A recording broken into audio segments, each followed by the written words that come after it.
What's up, guys? Welcome back. We are officially approaching the end of August, the end of summer. So it feels like the perfect time for me to highlight some of the video games that are releasing this fall that I am looking forward to the most.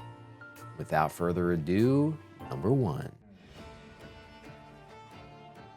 First up, we have Blood of the Dawnwalker, a new open-world dark fantasy RPG from Rebel Wolves, a studio founded by several former CD Projekt Red developers, including The Witcher 3 director Konrad Tomiskowicz. It takes place in 14th century Europe during the Black Death.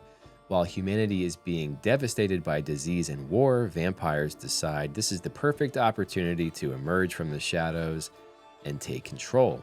You play as Cohen, a young man whose family is abducted by a powerful vampire named Brensis. Cohen is turned into something called a Dawnwalker, human during the day, vampire by night. He has 30 in-game days to grow powerful enough to confront Brensis and save his family. That deadline isn't just there for the story, time functions as a resource. Walking around and exploring will not advance the clock, but completing quests, making important decisions, and even learning certain abilities can advance time. Those actions clearly display their time cost, so you're constantly deciding what deserves your attention. The game describes itself as a narrative sandbox. There isn't one mandatory chain of main quests. Characters can live or die, relationships can change, and opportunities can disappear, and the world continues reacting even if you choose to not get involved. You can even confront Brensis extremely early if you're feeling particularly unhinged. Day and Night also produced two different gameplay loops. Human Cohen relies on swords and witchcraft, while Vampire Cohen gains predatory movement, wall climbing, supernatural attacks, and the ability to travel across rooftops. Most interestingly, reaching the end of those 30 days isn't simply a game over. The story continues, you just have to live with whatever consequences your failure creates. I think the thing that excites me the most about Blood of the Dawnwalker is the fact that the studio here is taking a design risk with this new novel time system that they're introducing. I'm really curious to see if that pays off. Now, getting to things that concern or questions that I have, it's basically the inverse of what excites me, right? Is that time system going to pay off? Is allowing the player to fully explore the world like a sandbox, doing quests at their own pace, is that going to create a cohesive and compelling narrative, or is it going to leave things feeling fragmented?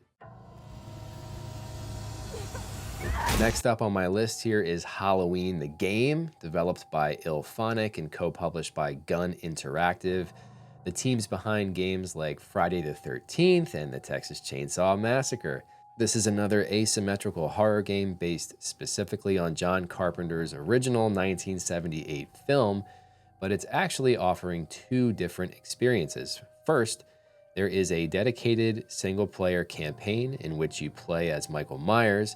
It retells and expands the events of the original movie across 6 sandbox-style chapters, beginning with Michael's escape from Smith's Grove. The chapters have established objectives, but you decide how Michael carries them out. There are optional challenges, collectibles, multiple difficulties, and different outcomes based on your actions. Dr. Loomis narrates Michael's trail of destruction as the story gradually approaches his encounter with Laurie Strode. Then on the other side, there is the 1v4 multiplayer mode, one player controlling Michael Myers, while 4 civilians attempt to rescue the unsuspecting residents of Haddonfield and guide them towards randomized escape routes. Michael can stalk specific targets, disable lights, and use an ability called Shape Jump, which allows him to disappear into the darkness and reposition himself while nobody can see him, essentially recreating that classic horror movie moment where Michael is standing there 1 second and then suddenly gone the next. The civilians can scavenge household items, barricade buildings, repair vehicles, and fight back, but Michael cannot actually be killed. At best, enough coordinated resistance can subdue him and send him back to Smith's Grove. Death may not immediately remove civilian players from the match either. They can potentially return as a sheriff's deputy or even as the famous Dr. Loomis to help the remaining survivors. I think the thing that excites me the most about the Halloween game is I'm a big horror fan. I love a good horror asymmetrical multiplayer game, so I'm hoping that the team here has taken their knowledge from all the previous titles and has cooked up something that will be effective and that will have some longevity. Now, my concerns, my questions are, like all of this studio's previous games, is this going to follow the same pattern where we have a really strong release that's filled with players for a couple of months and then the things fall off of a cliff? So we'll have to wait and see if Halloween the game can overcome that. Next up, we have Silent Hill Townfall, which is a full-length, self-contained psychological horror game developed by Screenburn Interactive, the studio formerly known as No Code, which created Stories Untold and Observation. This time, Silent Hill is leaving small-town America behind. The game takes place in 1996 on St. Amelia, a cold and isolated Scottish island buried beneath heavy fog. You play as Simon Ordell, who returns to the island after receiving a letter asking him to put things right. His arrival is immediately disorienting. One moment he appears to be approaching by boat, the next he's pulling himself out of the water with no clear understanding of what just happened. The biggest departure is that Townfall is played entirely in first person. It still features exploration, combat, environmental puzzles, and the other world. But stealth and evasion appear to be especially important. Simon can defend himself with firearms and improvised weapons, although hiding or distracting a creature will frequently be the safer option. Its signature mechanic is a portable CRT television. It serves as Townfall's version of the classic Silent Hill radio, but it does considerably more than produce static near monsters. Simon can tune into different signals to locate threats through the environment, uncover narrative fragments, receive navigational clues, and communicate with a mysterious woman named Zoe. Televisions and radios within the environment can also be activated to distract creatures and create opportunities to slip past them.